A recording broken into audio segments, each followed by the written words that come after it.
9 червня 26 року радник Міноборони попередив про загрозу китайських безперебійників. Мова йде про сонячні інвертори і про ті сонячні інвертори, які підключені до китайських хмар. І мої підписники питають, чи дійсно китайці можуть віддалено оновити прошивку і зробити так, щоб цей інвертор став сміттям. Легко. Зазвичай виробники інверторів своїх хмар не мають, вони користуються чиїмись хмарами. Наприклад, DES монітори, він же Smart ESS, цією хмарою користуються Anenji, Aninerel, і Asan, і якийсь там MPP Solar.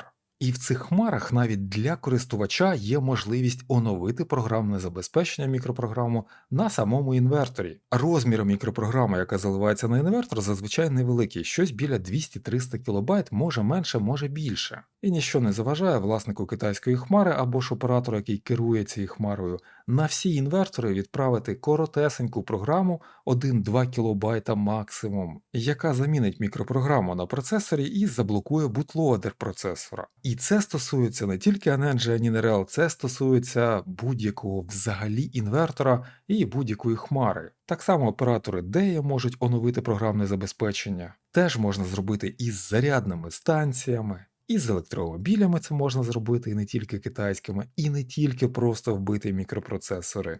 Тож теоретично все, що підключено до хмари, має проблеми з безпекою. У мене на каналі є ось такий список відтворення 48 вольт. Тут я оглядаю різні системи 48 вольтові, як інвертори, так і акумулятори. І також оглядаю способи їх інтеграції в Home Assistant. Тут ви знайдете Anenji та Aninerel 6 кВт попередніх версій з вбудованими Wi-Fi адаптерами.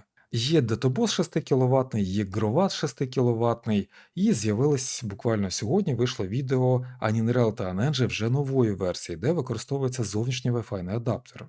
І відв'язувати їх на сьогоднішній день від хмари стало набагато простіше. Недавно вийшло відео про Sandy Solar, інтеграцію Sandy Solar я зробив самостійно. В описі під відео ви знайдете посилання на цю інтеграцію.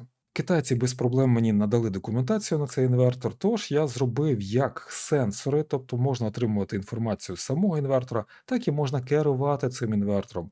Тобто не потрібно використовувати китайську хмару для того, щоб працювати з інвертором. Вам потрібен розумний будинок Home Assistant.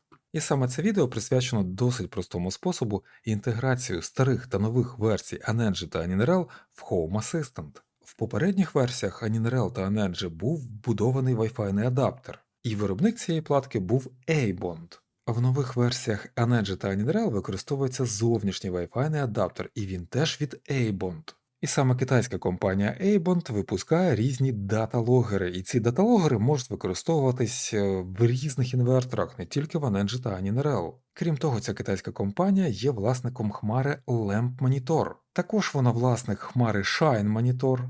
Про DESS Monitor я вже згадував. І ще існує їхня хмара, яка називається Value Clouds. Тобто самі інвертори виробляє одна компанія, а A-Bond виробляє дата-логери до цих інверторів. На GitHub є ось такий проект, який називається A-Bond Local. Це проект українця пана Максима, і тут є переклад українською мовою. Отже, A-Bond Local можна використовувати в кількох режимах. Наприклад, в одному режимі він буде комунікувати із хмарою Smart ESS і буде працювати з Home Assistant. Але також є режим H-Only. Тобто з хмарою він спілкуватись не буде, він буде перенаправляти все на Home Assistant. Також є режим Read-Only, тобто читати сенсори автоматично і повний контроль, який дає можливість змінювати налаштування інвертора. І є можливість налаштовувати інтервал опитування від 2 секунд до 1 години. В переліку обладнання, яке підтримується, немає Anenji та Aninerel на 6,2 кВт, але ці девайси підтримуються. Інсталяція проекта робиться через HAX. HAX – це Home Assistant Community Store. У кожного власника Home Assistant ця штука повинна стояти. А ось тепер показую, як його дуже легко встановити. Open HAX Repository on My Home Assistant. Перевіряємо, що посилання вело до вашого Home Assistant. Відкрити посилання, A-Bond Local, і тут знизу натискаєте Download, завантажити. Завантажуємо. Потрібно перезавантажити Home Assistant. Перезавантажився. Налаштування інтеграції. Додати інтеграцію. Обираємо A-Bond Local. Тип підключення A-Bond Local надіслати. IP-адреса Home Assistant тут нічого робити не потрібно, запустити автопошук. Можна зробити глибоке сканування або ж пропустити і перейти до ручного налаштування. Я поки що спробую автопошук. Автопошук завершено і знайдено кандидат висока впевненість. Додати виявлений пристрій. І в мене є старий NNG та новий Anineral, всі вони називаються SMG6200. Інтервал опитування можна змінювати від 2 секунд до 3600 секунд, 10 секунд мені з головою достатньо. Можна прив'язати до якогось приміщення, а можна просто пропустити і закінчити. Отже, ми отримали купу сенсорів, є можливість налаштовувати ваш інвертор звідси або ж автоматично через автоматизації. І є якась просто неймовірна купа діагностичних даних, які теж можна використовувати для моніторингу вашого інвертора. Знову повертаємось в налаштування інтеграції, знаходимо нашу інтеграцію, налаштування роботи та підключення.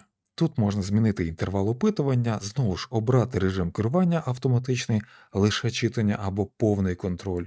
Є також параметри підключення, і начебто тут можна обрати, в якому режимі буде працювати A-Bond Local, тобто ваш інвертор, чи він буде працювати з Smart ESS і Home Assistant, чи лише з Home Assistant. Але якщо сюди зайти зараз, то тут ви таких налаштувань не побачите. Проблема в тому, що зараз доступна версія 1.53, а деякі налаштування будуть доступні лише з 2.0 версії. Зараз ця версія поки що в розробці, але встановити ми її можемо. Повертаємось на HAX, шукаємо наш A-Bond Local, в правому верхньому куту перезавантажити, і тут обираємо версію. І у якості версії обираємо версію 2.0 бета. Завантажити, налаштування і знову перезавантажити Home Assistant. В версії 2.0 даталогер, тобто Wi-Fi адаптер і сам інвертор, вони відокремлені один від одного. І тепер можна налаштовувати ще й даталогер. Налаштування, підключення та опитування, інтервал опитування, режим керування і режим роботи колектора. І ось тут можна обрати Хмара плюс Home Assistant або ж лише Home Assistant. Режим Home Assistant переводить колектор у підключення тільки до Home Assistant. А в налаштуваннях також є можливість змінити Wi-Fi колектора, і в цій версії, як і в старих версіях, є діагностика та сервісні інструменти. Тут можна завантажити деякі дані з вашого інвертора, створити архів підтримки. В цьому архіві буде кілька файлів, ви знайдете інформацію про регістри Modbus, які використовуються на цьому інверторі, за які налаштування чи сенсори відповідають ці регістри, і значення, які можна записувати в ці регістри і які записані в цих регістрах. І в подальшому ці дані можна використовувати для розширення цієї інтеграції або ж створення своїх інтеграцій. У відео про новий Anineral 6,2 кВт я роблю інтеграцію через RS-232. Це програма для ESP Home, і от для того, щоб додати вимкнення другого виходу, можливість вимкнення другого виходу, мені довелось витратити 2 дні, поки я знайшов регістри і поки прописав це все в програму. Але якщо б в мене була б ця інформація, то на таку реалізацію пішло б набагато менше часу. Можна не заходити в це налаштування, можна перейти просто на колектор, і тут буде режим або лише Home Assistant, або Smart ESS плюс Home Assistant. А у пана Максима є також A-Bond Local Card. Це карта для інтерфейсу Home Assistant, можна встановлювати її, але можна обрати й інші карти. І як приклад можна обрати, наприклад, Lumina Energy Card. Lumina Card налаштовується нескладно, виглядає симпатично, і її можна використовувати на якомусь окремому дисплеї. На цьому я буду завершувати відео. Я сподіваюся, що ви побачили, що інтегрувати тепер ваш інвертор Ninja, Anineral і Asan в Home Assistant – це справа кількох хвилин. Тож рекомендую скористатись цією інтеграцією. І на цьому поки що все.